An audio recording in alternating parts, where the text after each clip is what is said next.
Hello, everybody. I wanted to take a couple minutes to talk about your leadership profile and growth plan. And I'm also available, of course, by email, or we can chat about it in class. I'll see you in class before it's due as well. So that's in Module 4. It's part of this Leadership for Change and Leadership for Action, really focusing on action. So what are you learning about yourself? And with the leadership profile and growth plan, there are a couple kind of key pieces to consider. First of all, let's think about the purpose of this assignment. As I've mentioned from the very beginning of the class, we're of course learning foundations of leadership theory. We're learning how to apply those. We're learning how to be able to tell the difference between and among them, how to use them interchangeably or interconnectedly, if that's a word, but also want to help you understand yourself as a leader. So if you remember at the beginning of the class, we started with that leadership philosophy paper, which is what you believe about leadership. And you'll come back to that at the end of the class. This is really about what you're learning specific to yourself as a leader. So leadership profile and growth plan tells you right straight up exactly what I'm looking for. Looking for your leadership profile. And in that profile, this is like your strengths, your areas of growth, what kind of leader you are, what kind of leader you're learning you are. And that needs to have clear and specific references to multiple assessments from the class. So when I say assessments, I mean those questionnaires at the end of the chapters.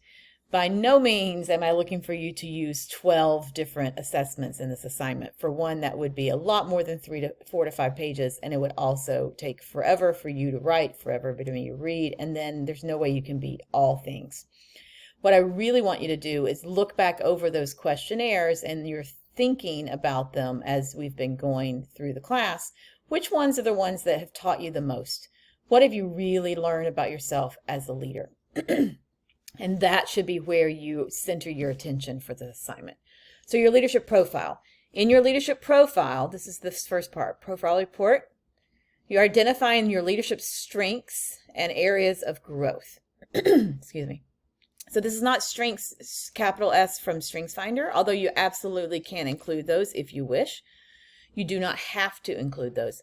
But overall, maybe it's administrative skills that you recognize were a strength based on the questionnaire at the end of the skills-based chapter. Maybe it's adaptive leadership that's a strength for you, and some of those pieces from that chapter that have resonated with you. Whatever it is, I want you to use multiple tools, which means at least 2, to really explain your profile using strengths and areas of growth. And then with that, you're going to then develop a professional growth plan. So you've got your profile, which includes strengths and areas of growth, and then think about a profile that you would have for work. So really thinking about, a professional development plan. What are the specific things you're going to be working on for the next, year or whatever the case may be.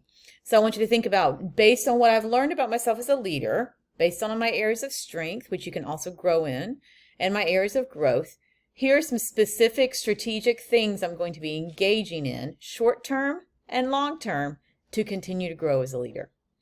So please be specific and concrete. So my undergrads often have a problem with that where you'll say, I really need to become a better listener. Becoming a better listener is not concrete. Like, how are you going to measure that you became a better listener? So you're going to have to work on some skills. You're going to have to go to a workshop. You're going to have to engage in some deep self-reflection. In other words, to measure that you have become a better listener. So things to keep in mind when you're thinking about those actions. It should be 4 to 5 pages and upload as an attachment, like always, the Sunday before our synchronous session on the 6th.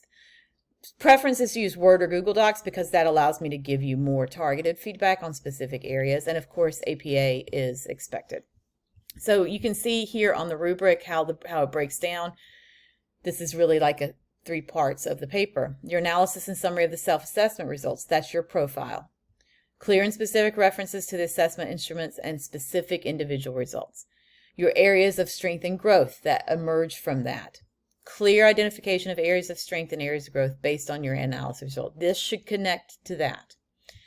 And then how there's an alignment between your profile and your areas of growth and strength with the actions you're using. So if your actions have no connection to those areas of growth and strength, I'm going to say they need to be more clearly connected. Okay, so make sure that there's clear connections for the suggestions that you're making that you're going to grow in, and please work on those, making those attainable, concrete, measurable. And then, of course, adherence to writing conventions, which includes APA format. So that's your total 50 points.